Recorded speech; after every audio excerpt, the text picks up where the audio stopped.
On a scale from playoff dreams to burn it all down, where do our Badger takes fall? We're ranking everything about the upcoming football season. I'm Rajeev. He's Justin. Here we go. Welcome to the Bucky Report, your destination for all things Wisconsin Badgers. Authentic takes. Oh my God. Game analysis. Touchdown Badgers! Ring one up! And discussion from the fan perspective. Woo-hoo! Thanks for joining us and on Wisconsin.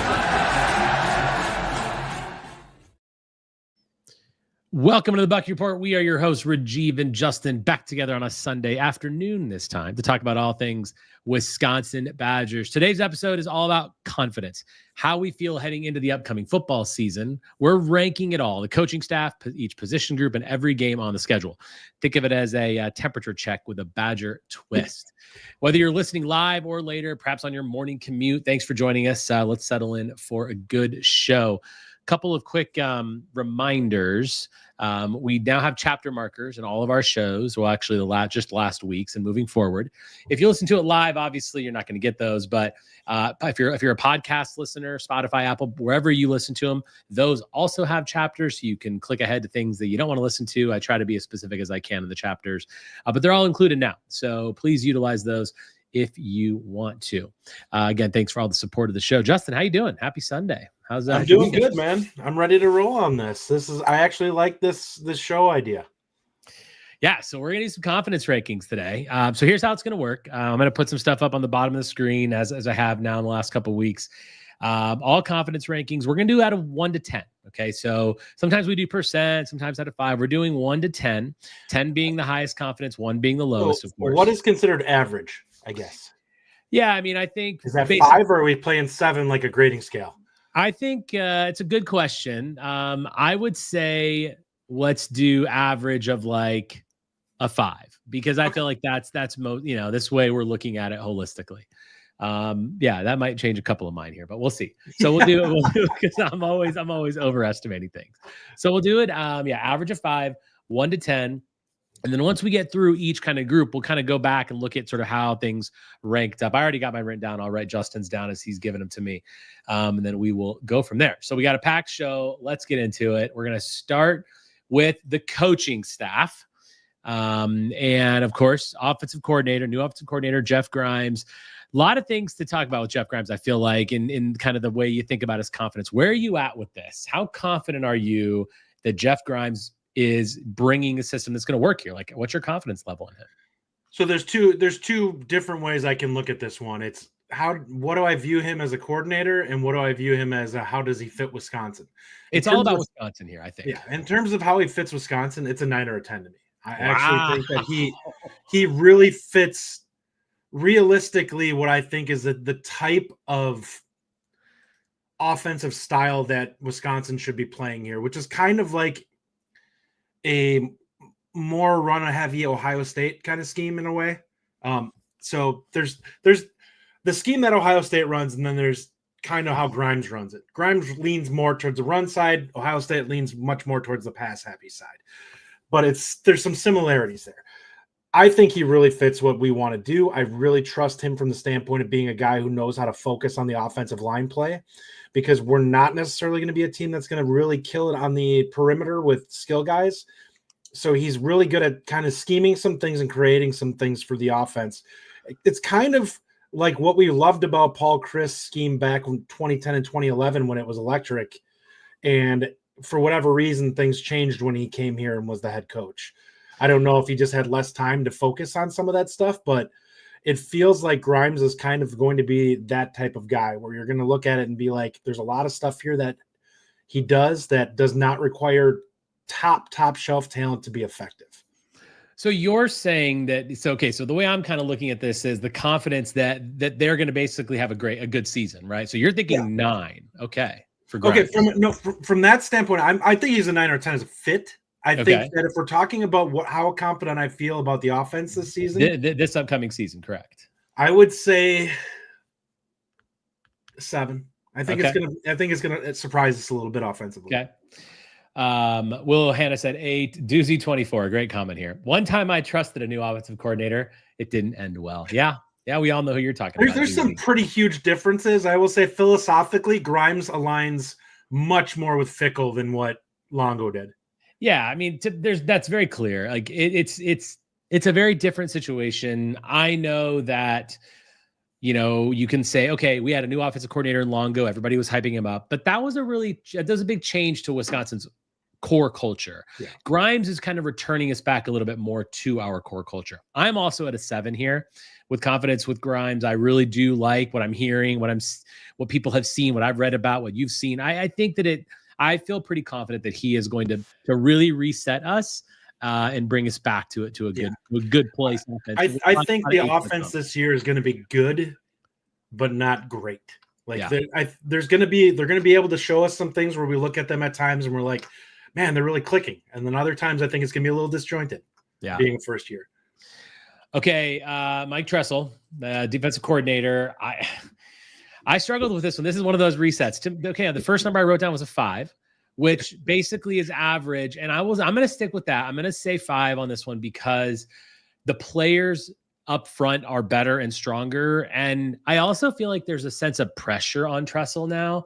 Like, dude has to bring it this year. He has to bring it. He has to prove that this defense can be somewhat, you know, reminiscent of the Badgers defenses of old. And so I'm going to go 5 here because I think he's under the gun. Luke obviously likes him. I think, you know, there's obviously a relationship there with Fickle. I don't think he wants to let him go. He will if it doesn't work, surely. But I'm going to 5 for Tressel. I'm skeptical. I know there's a lot of people that are going to be a little bit lower, but that's where I'm at. I'm at a 4. He's got a chance to move his score up. I'll give him credit for that. But based off of what I've seen in prior seasons, even with the changes where it seems like it's more functional, I need to see, like, I go back to the year before in 23 and look at it. It's like, well, the defensive analytically wasn't terrible. We still didn't have a lot of disruption in terms of tackles for loss and sacks even that season. So I question whether philosophically in terms of how aggressive he wants to be, if he's going to fit what we need in order to be really good. Yeah, that's fair. I think that's very fair. And Steve Kneebone, I agree 5. He needs to catch at game time. Yeah, look, this is a make or break year, right? I mean, I think we can agree to that, Justin, right? It's a make or break season for Mike Tressel. Absolutely. It's either now or never. And I want to believe that it's the now, but ultimately the players are getting there. And we're gonna get into the position group soon. All right, let's go for the big one here. Luke Fickell, confidence in Luke Fickell. He's done really well on the recruiting trail. The field is a different story, Justin. Give me 1 out of 10. Where are you at with him? Yeah, I think he's a 6. I still think that he's a smart guy. I do like. There's been a lot of fans that get really upset with the fact that he opens up and kind of says that he made mistakes. I want a coach that can acknowledge and understands that there's an issue. Totally. I have a problem when a coach wants to gloss over stuff and pretend it's not there. We kind of saw this with Paul Christ at the end, where it's like he would bang his head against the wall in games, and it's like, what are we missing here? Like, you know that this isn't working. Why do you continue to just keep doing the same thing? Like, I want to see somebody show that they understand that whatever they're doing is not working the way they expected it to. And if there's, you know, there are it's not a black and white situation. You can look at it and be like, are there signs that this could go in a better direction, or are there signs that this is, you know, this is just broken? And I think some of the things that we saw were just broken. We found out that we had to significantly change what we wanted to do. I love the 3-4. I don't think we have the bodies on that side, even with some of the young blood that we got in there, guys like Clayton and Cheeks. I don't think that I would look at that group and be like, I feel really confident that they could be productive this year. I feel much more confident going heavier on bodies and being able to stand up that way and being more multiple with the defense than being dead set on we need to be this type of scheme. Call me a homer, call me a happy clapper, whatever. I'm going to be, I very much still believe in Luke Fickell. I really haven't wavered from that. I do believe he needs to show it on the field. I'm at a 7 for Fickell, and I'm bordering on 7.5 to 8. I just feel like he showed us a lot with the firing of Longo and the hiring of Grimes. He did exactly what I think Badger fans, like I don't really know a lot of Badger fans or any that were upset about that move. I think he did the right thing. Like we're bringing in a guy that I really feel like makes us better, and he's clearly improving the culture. Things that we've heard from sources inside say the culture is great. Like there's a lot of belief. I really like him. I'm still going 7, and it's 7 kind of plus. And yes, Badger and Bournemouth, Rajeev, you are homer. I am. There's a lot of upside there. I do think there's a chance it starts clicking this season, and we go into next year with a lot of positive vibes with this team. If we somehow get to 7-5 or 8-4, everyone's looking at this season as a massive success, and they're looking like everyone's going to be super excited going into next year. I totally agree with you, and I think that if you haven't looked at the 2026 schedule, go look at it, because then you'll begin to realize, wow, okay, we could actually this next year. We know the schedule is absolutely brutality, and we're going to get into it. But yikes, like 26 schedule definitely there. So yeah, I'm a homer. I get it.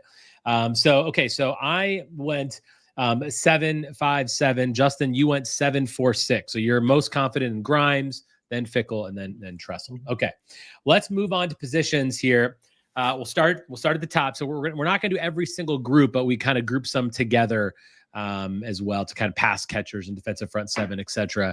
So I'll let you start here, Justin. Quarterback, 1 out of 10. Billy Edwards, and I guess the room in general. But where are you at? Yeah, I think for me, it's actually an 8. And I say this because I think Billy Edwards is a solid starter, but I think overall the bodies in that room, I would probably say it's about as good as we've been since I don't know when. You have a young guy who seems to understand it, and it is showing that he's growing in Carter Smith, and you have a backup in O'Neal who seems like a solid quality upgrade over what we had last year. So I look at that room and I think you have 2 guys, like if worst case scenario, I think O'Neal is playable. That doesn't mean I think he's going to be a winning coach. Or winning player, but I think he's significantly better than what we got from Locke last season. I love this comment from Badger and Bournemouth. 6, but a 10 compared to last year. And that's kind of how I look at it. Like I can look at it from that standpoint. I really think that when we look back on this season, that Billy Edwards, we're going to be like, all right, he did a lot of the things that with this style of offense that I think he fit it well. Yeah, I mean, I agree. 10 compared to last year. I'm at an 8 as well with this one. I'm a little optimistic here. I think that you're not going to get any worse than what we were last year. It was bad. Like I said on a show with Ryan the other night, we were literally a quarterback with any kind of a pulse, any kind of like actual, moxie away from beating Oregon. Like any production out of the quarterback, we would have beat Oregon last year. So I do think that there's going to be some surprise wins. Edwards appears to be really fitting in well. I'm confident in the room as a general. And you're right.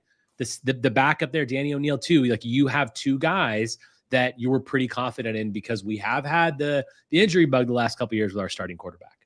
I want one caveat I want to throw in here before we get everyone just losing their mind on some of these scores, because there are going to be people that are not as high on things as we are.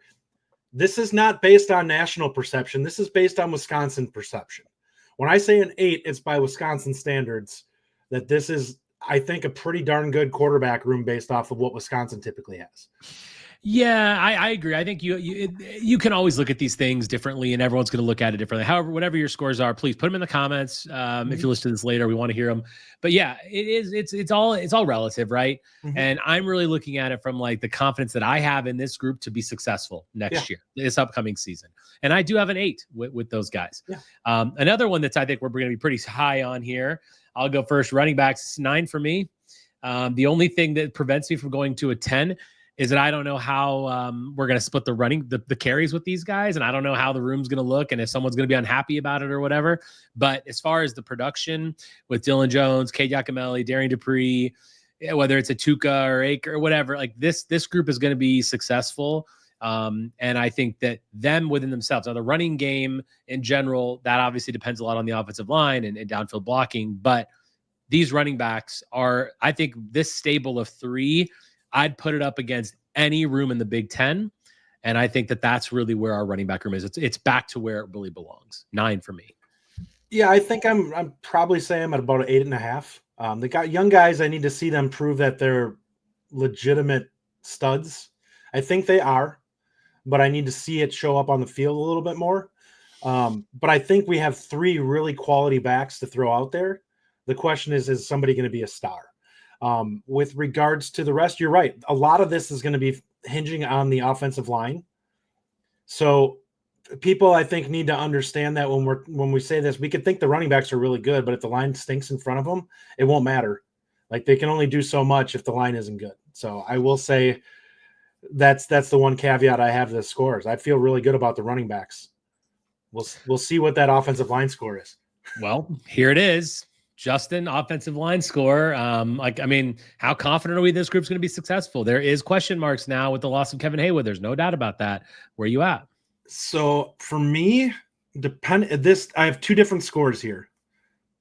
If they keep the line and put the transfer guy in, I put them at a 7. So putting if Heinzen's at tackle, I put him at a 7. If they move him out, my confidence drops to a 6.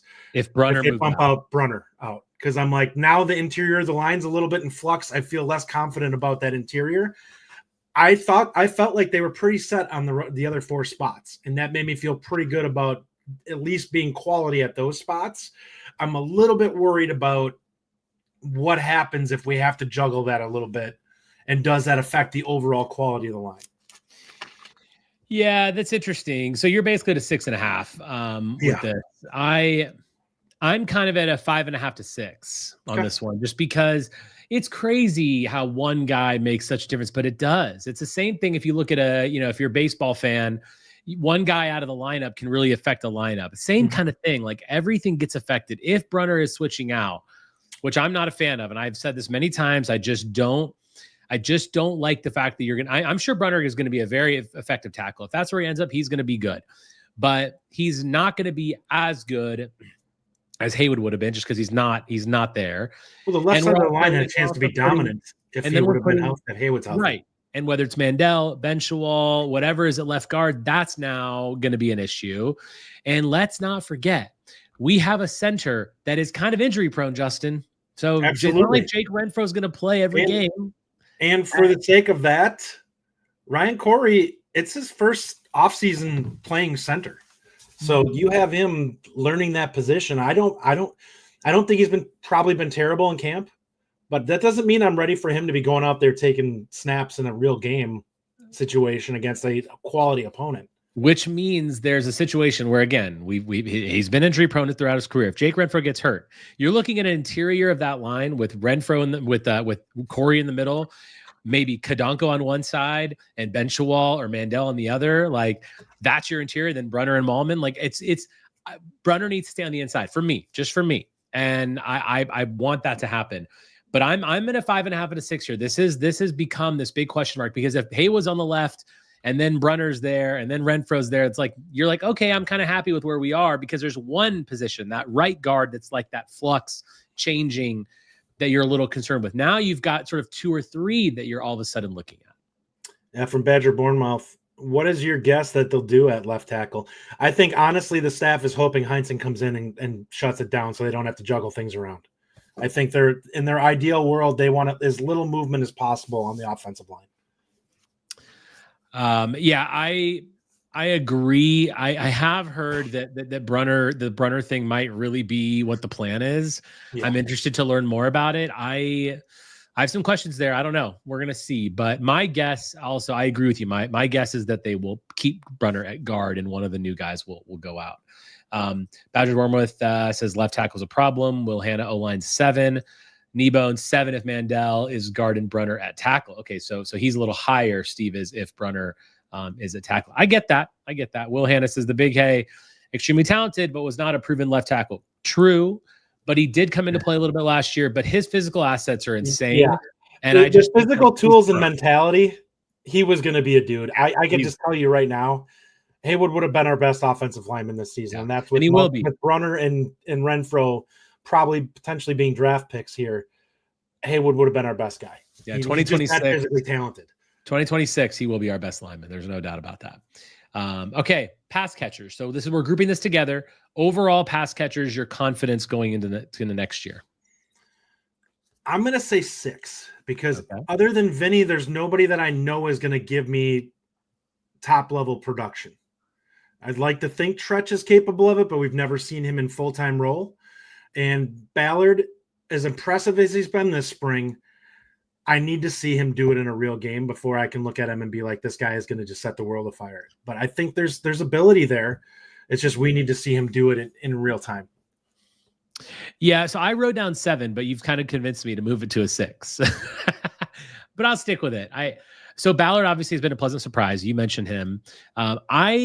You said Tretch is a little unproven, and you're right, but I think Tretch is primed for a big year, really big. I think he has a chance to be really good. I think we need to see if is he going to be consistent, or is he going to be a guy that disappears in games or not at times?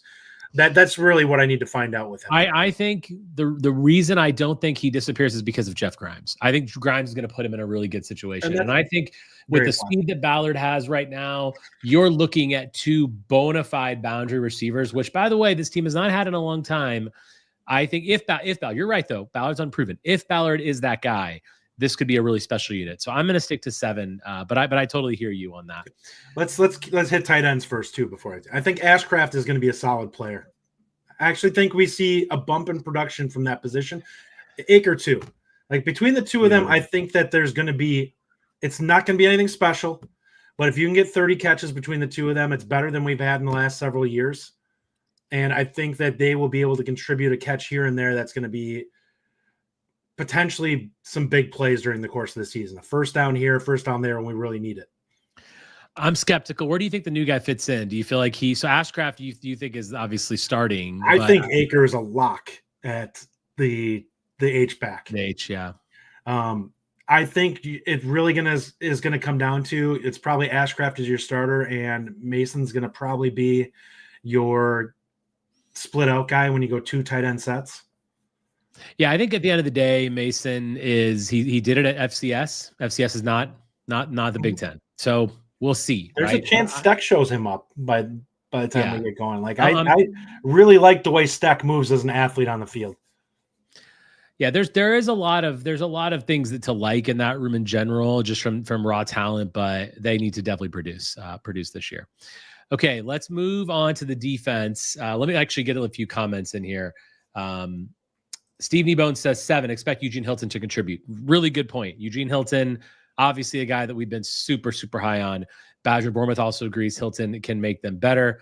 Will Hanna, wide receiver 7, the most talented group they've had in years. Do you agree with that comment? I think there's a lot of upside in there. I think we need to see, like, if we're talking raw talent, I would say I probably agree with that, because let's be honest, the last time we had a guy like Ballard in that room was Chris Chambers back in 2000. I don't know if we could compare Ballard to Chris Chambers. I'm talking like speed and size. I'm not talking like any production at all. But Chambers was a guy who was a legit 4.3 guy who was 6 foot plus. That's what Ballard provides. Was he a 4.3 guy? Yes, he was. I think he ran like a 4.38 or something like that. Man, Chris Chambers was good. Greg His hands are just stone every once in a while. Yeah, well, yeah, Michigan game in the corner. I was right above it. I remember it vividly. Receivers 8. We will run more, so receivers will be open in play action. Okay. So thanks for the comments, guys. Front 7. Let's go defensive. Put your comments in here. Very curious to hear what you've got about this. I'll go first on this. Okay. Again, confidence going into next year. I'm at like a 4.5 to a 5. I am really high on the people they brought in. Charles Perkins, Parker Peterson, JVR Suggs, Garner, Fearbury. I'm happy with a lot of it in the front 7. And I love Allegro and Curtis. But it's just that we literally have never seen it actually work under Tressel. Mm-hmm. So my Tressel score was a 5. And I feel like I'm kind of, until this defense proves me otherwise, I just feel like I'm going to say 5 overall. Very average. Definitely think it's better. But a 5, like we were nowhere near a 5 last year. Like our production sucked in the front 7, and you bring up sacks and TFLs all the time. Last year there was either a 1 or a 2. It was awful. Right. I mean, it's just and the so score I'm dropped a little, as the season went on. Right. So for me, cautiously optimistic on this group. Love the people that they brought in, but we've got to see it. I'm a 5 on the defensive front 7. Yeah, I feel fairly confident that the front 7 is going to be, or the defensive line is going to be at least solid or average. I just don't know if there'll be more than that. So until I see anything going, I think there's enough size there and there's enough raw physical talent that if guys do their job, that the defensive line will be fine. And so what's your ranking on this? I'm going to give it a 5. Okay. All right. Fair. Let's move to the secondary, Justin. Give me a grade or a rating, confidence rating on the secondary. Sure. I would say I actually feel pretty good about this. I would probably give the secondary 7.5. That has a chance to play up if they have if the front seven's actually able to get pressure consistently, because we've seen them play the last couple of years and actually be pretty good, but we've seen them basically have no help for the last couple seasons. If you actually can get a pass rush going, they'll look even better. Yeah, I'm with Badger Wormuth and Will Hannah. I'm at 7, so just slightly under what you said. You said 7.5. Yeah, look, I think Forker and Hallman, like that's a great starting quarterback duo. We like some of the depth that we've got. Safety is in a decent spot on the one line, if you will. Then it's who knows, right? We'll see. Mm-hmm. But you're right. The front seven really dictates what happens with this group. I think you said it really well there. I'm overall pretty confident in this group. I think that it is the most confident we have in the defense. I mean, that's clear from it's fair. We're obviously more confident than we are with the front seven. So yeah, I think if Hallman and Forker weren't back, we'd be completely screwed in this department. But whether it's Latimer or Deani Hill, I think there's certainly some people that can help with. Kneebone says 8. Expect big year from Brown and Hallman. Lattimore could be big. Yeah, I mean Latimer certainly is a good add, and we'll see kind of how that plays out.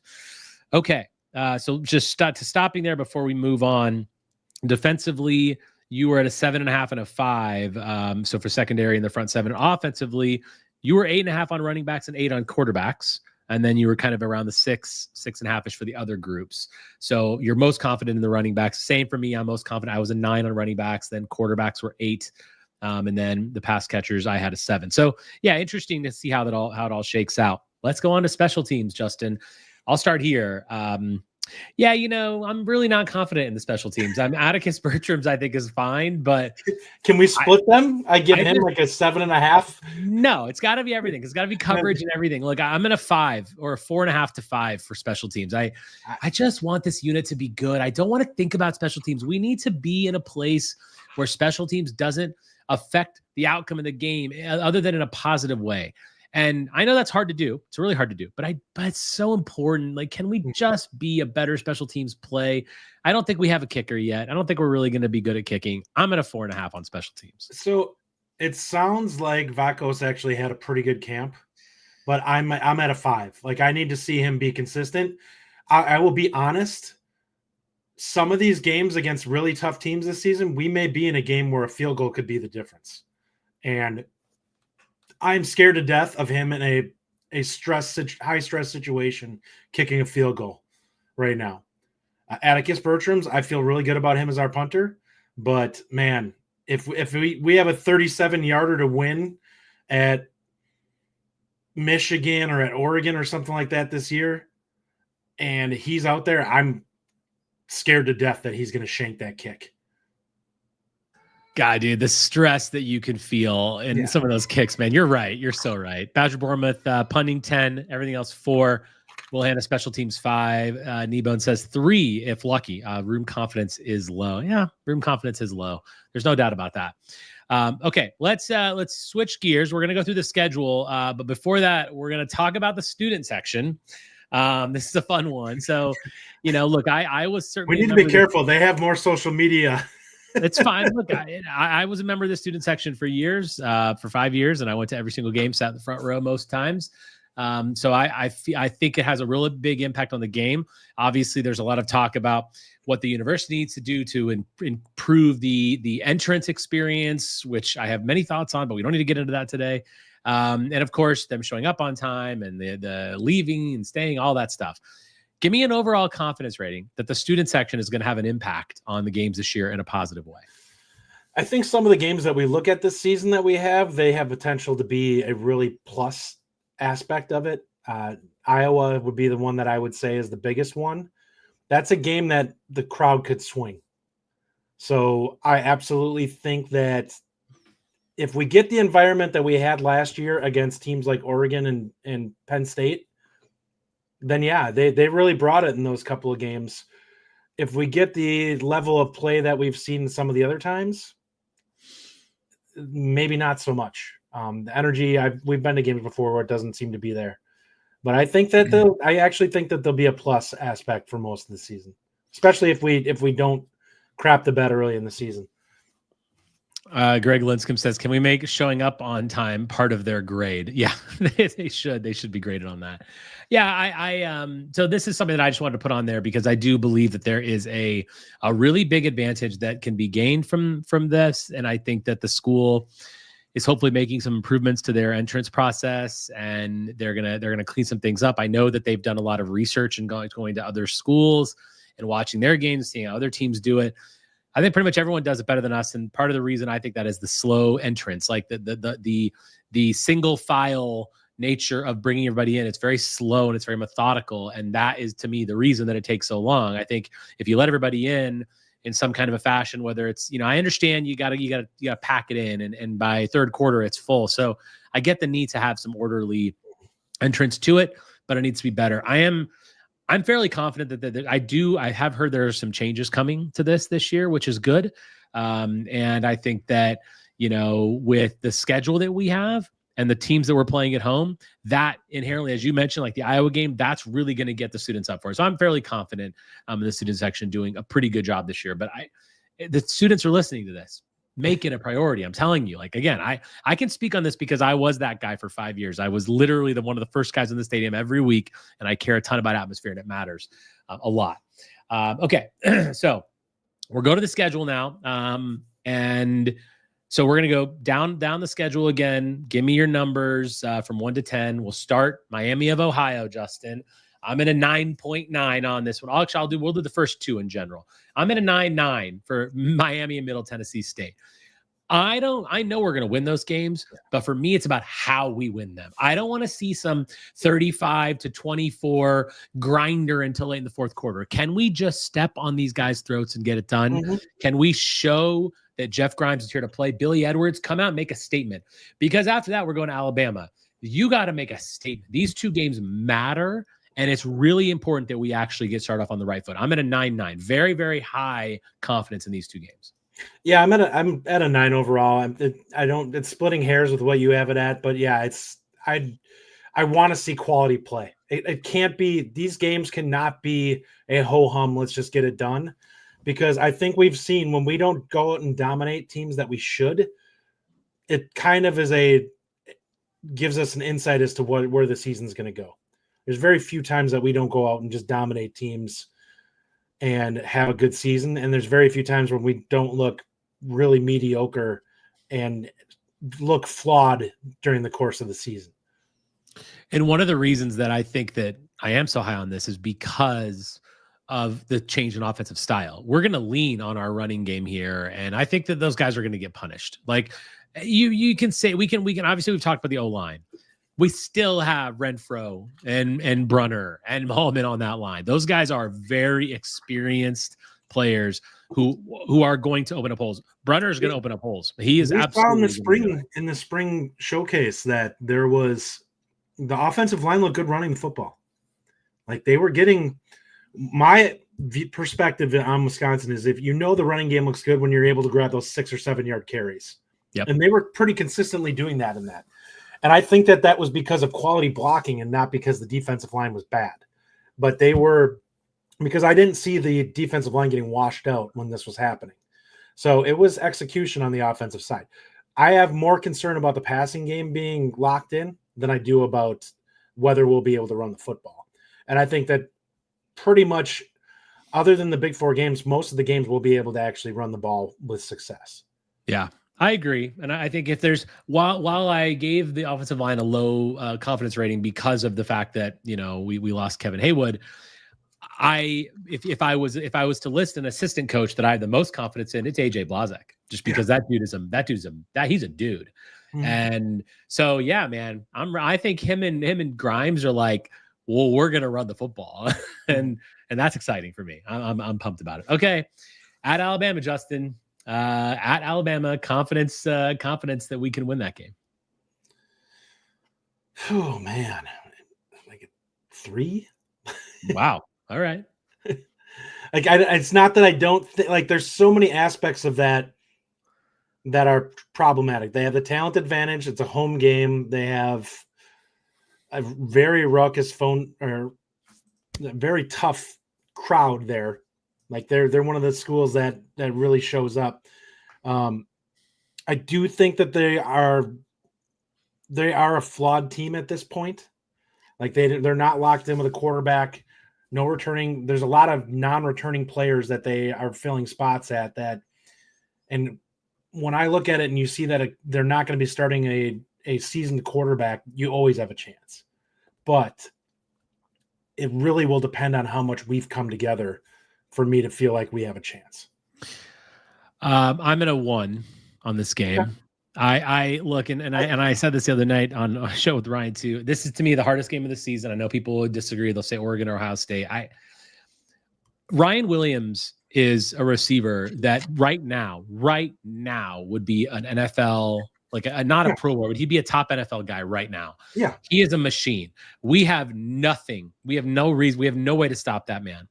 The other thing is, while you're right about the quarterback, that defensive line is going to pummel us. And it's at Alabama. Like, if we're at home, like, at least you have a little bit of that. No, like Tuscaloosa, that environment, that's going to be brutal. Third game of the season. Now, if we'll be able to feed off the crowd, so it's going to be problematic. It's just going to be a really tough game. Like, it is what it is. You go to Alabama, you're not winning. And if we win, I will be incredibly happy, and I would love to eat crow on that. But this is not happening. It's a 1 for me. There is basically, this is my lowest confidence of the whole season. I mean, if you want to view what Wisconsin, if you really want something to focus on Wisconsin, don't look at them as a team that's going to be a great team this year. They have a chance to be a spoiler team though this year. For sure. They definitely could upset some or cause some problems for some of these big teams if they don't get taken seriously. I'm not saying they will by any stretch of the imagination, but if you catch one of these teams coming in with their C- effort, there's a chance that they could be solid enough to cause problems for some of those teams. Greg Linscomb says Alabama, Oregon, OSU, they all get a 2. Strings and glass, bracket Ryan Williams all game, stop the run, let them dink and dunk. The problem is, if you bracket Ryan Williams, someone else is going to burn you. And also, I don't think bracketing is going to stop. This dude is incredible, man. They also have their OC back. Yeah. The guy that they had when they were at Washington, which is going to give them a lot of comfort because the coaching staff is more cohesive. Yeah, but it's going to be a tough game. Okay, Maryland. I'll go first on this one. This is an 8 for me. I'm pretty confident because obviously we took their quarterback, so thank you. And Billy Edwards is going to be, he's going to be ready for that. There's an X factor that's him going up against his old team, and it's going to be after those first 2 games and getting beat by Alabama, we're going to be able to go back to sort of leaning on that. I think this is when Grimes' offense is really going to come out, because we're not going to see too much if we don't need to in the first 2 weeks. We're not going to be able to do anything against Alabama. Maryland is that game where to kick off the Big Ten season with, starting that. And it's a very critical stretch, right? We need to go 3-1 in that first stretch if we're going to really have any a possibility of a 6-7 win season. So I think that I'm very confident that we're going to show the Grimes system a little bit, really kind of open up things, and we'll be a success there. So I'm saying 8. Yeah, them losing their quarterback and also having a horrific offensive line, unless they somehow found a way to fix that, this game, we really realistically shouldn't be close in this game. If you're not built in the trenches, and Maryland was awful last year, to be clear, they were not a good team last year, and if they wouldn't have had Billy Edwards, they would have been a lot worse. He actually had a couple of games where he made things happen that a less seasoned quarterback probably doesn't. Mm-hmm. So I think realistically, this has got to be an 8, and they absolutely need to win this one comfortably. Yeah. There's the need it for sure, because as you know, obviously the next set of 4 games we're going to talk about, the numbers are not going to be very high, and then you get into the later part of the season where we need to get some more wins again. At Michigan, Justin, this is an interesting one. Obviously, they've got their brand new 5-star, ultra 5-star quarterback in Underwood. They lost other pieces, but they reloaded a lot in the transfer portal with size. Where are you at Michigan? I still don't know what to make of their coaching staff. I'm at a 4, and that's only because it's an away game. I would probably be at a 5 or a 6 if it was at home, because I just don't think they can lean on that quarterback, and I'm not sure what else you have offensively if you're not leaning on the quarterback at least somewhat. They lost a lot of their depth from last year on the offensive side in general. They lost their stud tight end. They lost a lot of their running back room. So I think they can be solid on the offense on their side, but I don't think that they're an offense that we should really fear.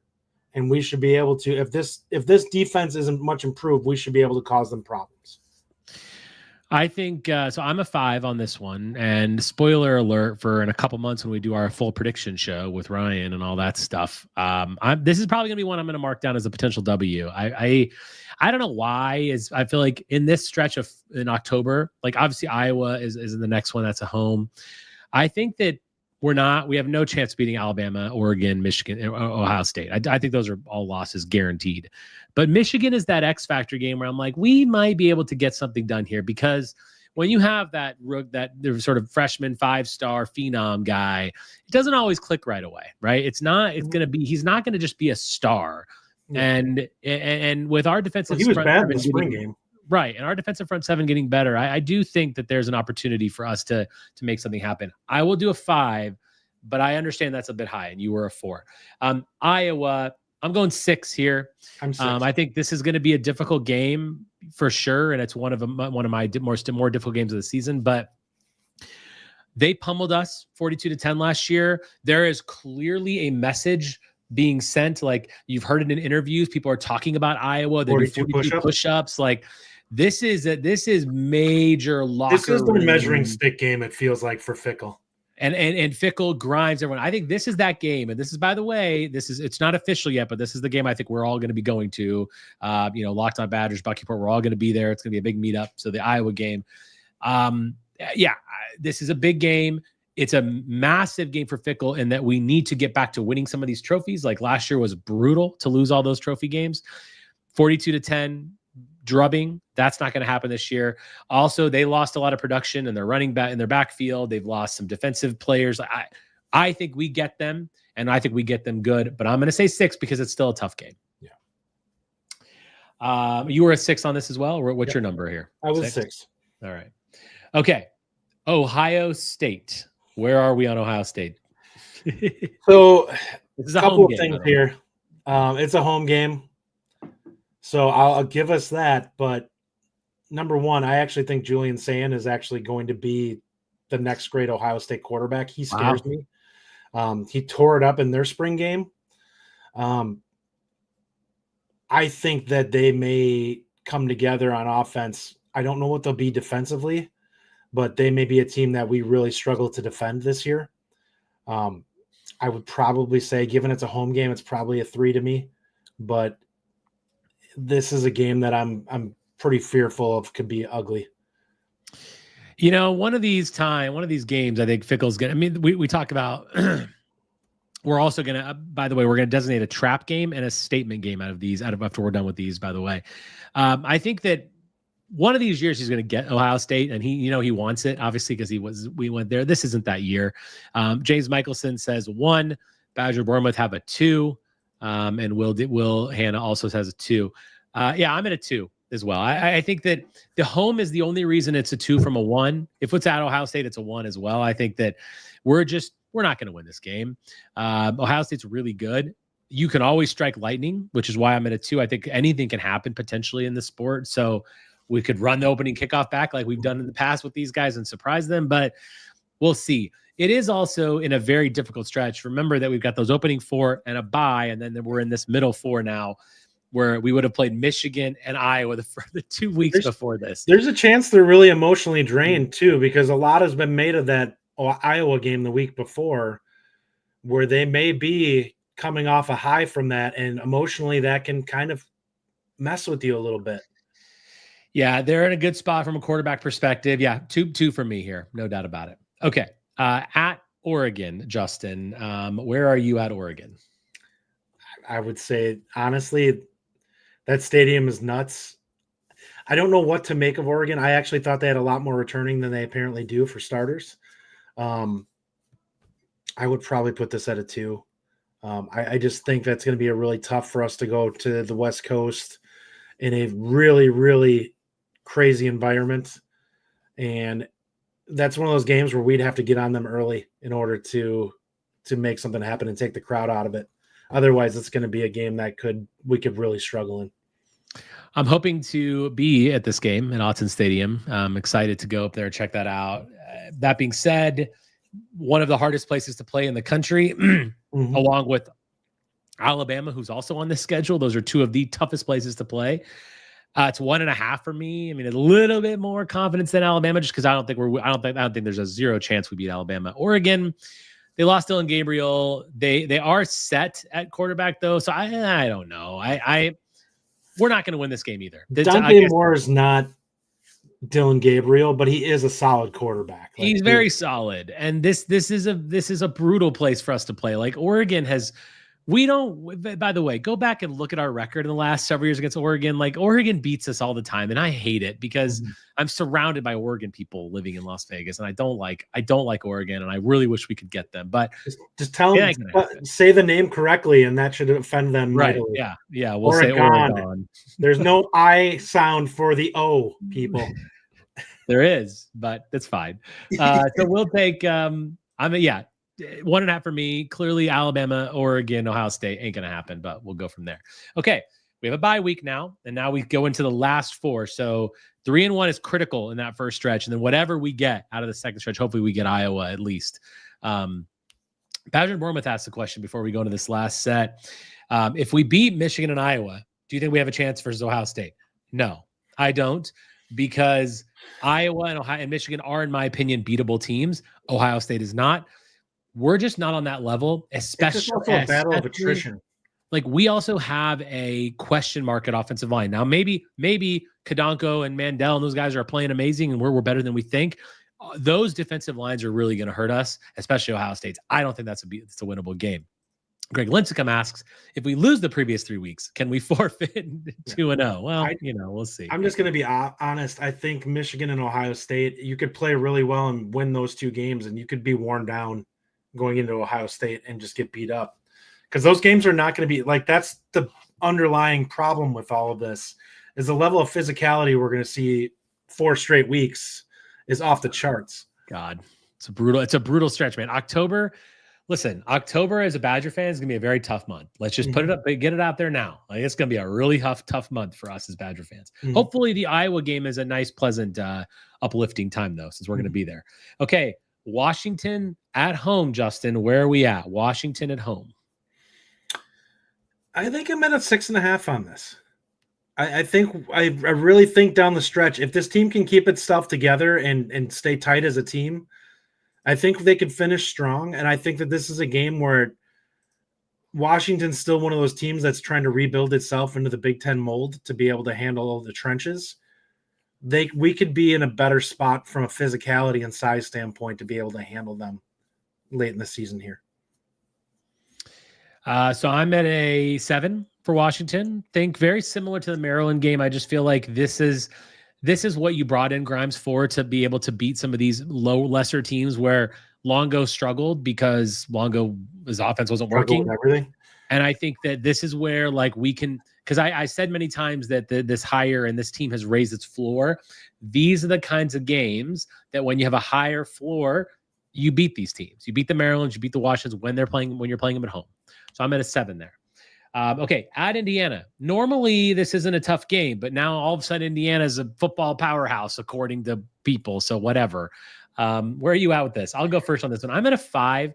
Because it's on the road and it's at Indiana. Look, I don't believe that Indiana is going to do this again. I don't think they're going to be they have a tougher schedule. They're coming back down to earth. They don't get to just be this all of a sudden great Big Ten team. No, bull crap.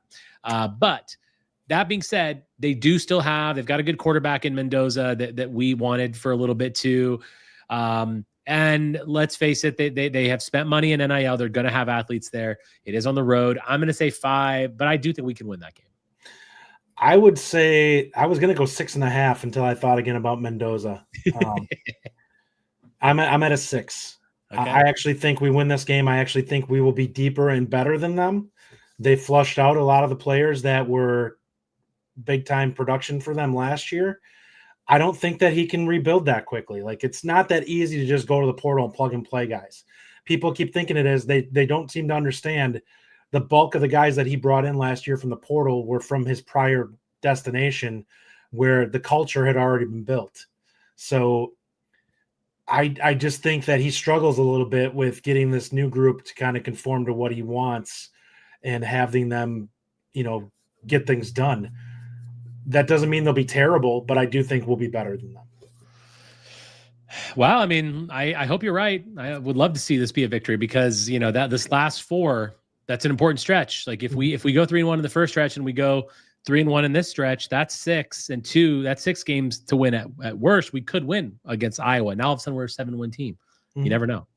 Okay, Illinois is a home game. Where are you at on Illinois? I saw some of the stuff that people pointed out on this game regarding their defense.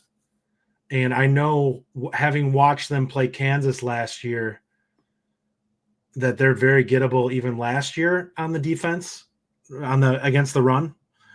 So I actually think I'm going to put us at 6.5 in this one. And I say that because I think we are going to be able to run on them. And I just don't think that Billy Edwards is going to crap the bed like Jalen Daniels did last year, where he threw 3 horrific interceptions and cost Kansas the game. I actually think we have more raw talent than what Kansas had going into that game, and I think that mostly is at quarterback and running the football. I like Luke Altmaier as a quarterback. I think he's good, and I think that they are going to give us some problems. But it's time that we show Brett Bielema what the real school is. And so 6 for me. Not as quite as high as you, but I definitely do think it's again a winnable game. This part of this last 4 set that I think in this last 4, I think the one we lose is probably Indiana. But in Illinois, I think we can get that done. It's not gonna be an easy game. This is a grinder, but again, you raise the floor. This is the kind of game you got to win. Mm-hmm. Okay, let's finish it off with the Axe game at Minnesota. Stupid PJ Fleck. I'm at a 7 with this. This sort of, to me, is, and I'm going to go ahead and say that this is my statement game of the year. I think that I'm tired of this Minnesota garbage. Like, one of the main reasons to raise that floor and to bring in Grimes is for this game. This is when it really matters. Like, we got pushed around by Minnesota. And I don't care if you're a Minnesota Golden Gopher fan and you feel like, oh, your program's better than Wisconsin. No, you're not. Historically, we've been a team that's been super, super good for 25, 30 years, and you haven't. And yeah, you got us a couple times. Yeah, we've traded the Axe a little bit. Forget it. Now we've got some beef up front and back. We've got a running game that's going to look more like old Badger running games than this past couple years. 7 for me. Got to beat Minnesota. Statement game of the year. I honestly think that my statement game for the year is actually Iowa, but I think that this is one where Fickell comes out and proves a point. I would say that this would be a 7.5 for me. They're going to come out and they're going to this is going to be a bloodbath game. They're going to just go out there and try to out physical them and flat out grind them down. And listen, Minnesota is going to be starting a redshirt freshman quarterback all year. If we lose this game, then Fickell does need to go, because you shouldn't be losing to a Minnesota team with a redshirt freshman quarterback. We saw how horrific Kelly Akmanis was. Like, you shouldn't get carved up by a guy like that. I mean, I wouldn't agree with you completely on that statement about him having to go, but I do agree it's a very massive, important game for us. What was your number on this? 7.5. 7.5. Okay. So looking at this now, so we both had our statement game. What is your biggest trap game of the year, Justin? Like, where do you feel like, because I always say that you're going to win a game that you shouldn't win, that you're going to lose a game you shouldn't lose. That's just who we are. That's the kind of program we've been historically. What's that trap game? It's tough because this season, I just don't know if this team's going to get a chance to get a breath and get high on themselves. I mean, I guess the closest thing you could say to that is potentially Maryland. Mm-hmm. But coming down the tail stretch, like, this is a team that's fighting for respect this year. Like legitimately, they're looking for 6-7 wins. They're not going to have a lot of games where they should come in feeling themselves and feel like if this is we just need to step on the field. So other than, say, maybe you could say somebody put down there Washington. Washington's probably, I guess, the game that you could say. They're probably good enough that if we don't bring our A game that they can take us down. But I mean, there's not a lot of games that I look at that we shouldn't come into focused. Like there's a reason why we will be focused against Illinois. There's a reason we're going to be focused against Minnesota. There's a reason we're going to be focused against Iowa. And then everyone else is better than us for the most part. I agree a lot with what you said. James Michelson says Washington QB is a good player. Badger Bournemouth says no trap games. For me, I think the trap game, and it's hard to sort of find one. I wouldn't say Washington because we're on a bye week before that, and I think we're going to be really ready for that last set. I think it's Illinois, just because we're coming off a week at Indiana and Illinois. Listen, it's hard to say trap game now because it's really going to depend on where both these teams are at that moment.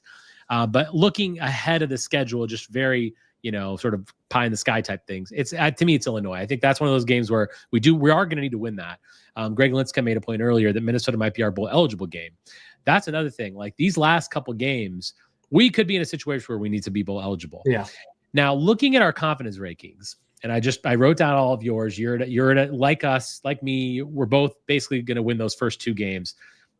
We both think Maryland's pretty much a game that we can win. We both think Washington's a game we can win. You think Indiana's a game we can win. Illinois is a game we can win. And we both mentioned Iowa. If that all happens, that's 2, 3, 4, 5, 6, 7. Like early season kind of predictions, you've almost got us out for 7 wins, Justin. Like that's kind of where you feel confidence wise. Does that sound about right? I would say that's probably it's somewhere in the 6 to 7 win range is where I feel like if we're being pessimistic, I'd say 6. If we're being optimistic, I would say 7. I think that this team, if this team shows that it's taken steps, like realistically, I don't think it's unreasonable that we could be better on both sides of the ball this year, and that should make some difference in terms of the overall record. I also think that we are just better equipped to play some of the teams that are on our schedule than we were last year. And even if Billy doesn't make it through an entire season, I feel better about O'Neal coming in and potentially being able to pull a win against somebody, especially with his mobility.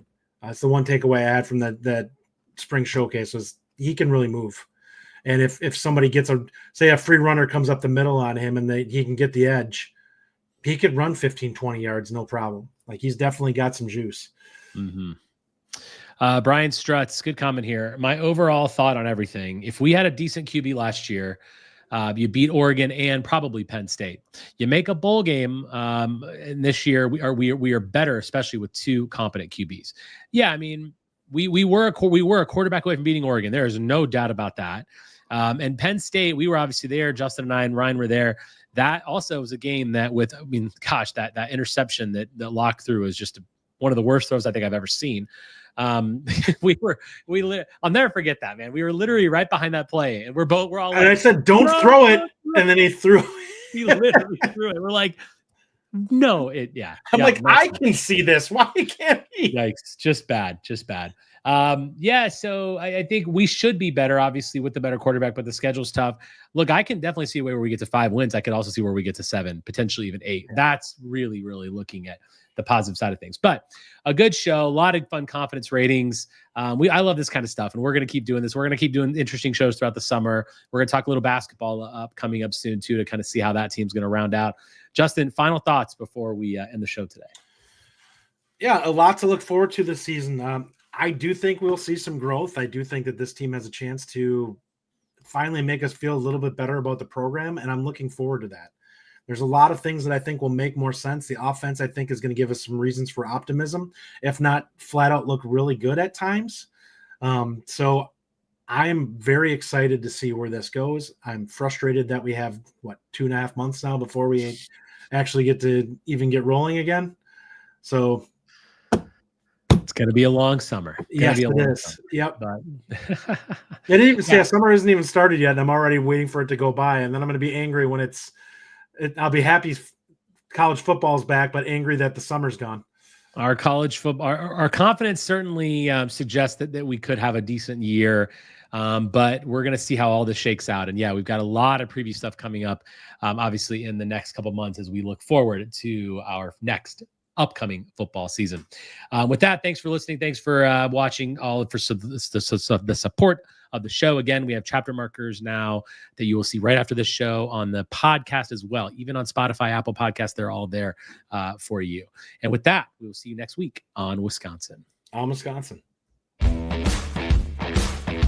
Thank you for listening. If you enjoy the show, subscribe to our YouTube channel at The Bucky Report or The Bucky Report Podcast from wherever you get your content. Until next time, on Wisconsin.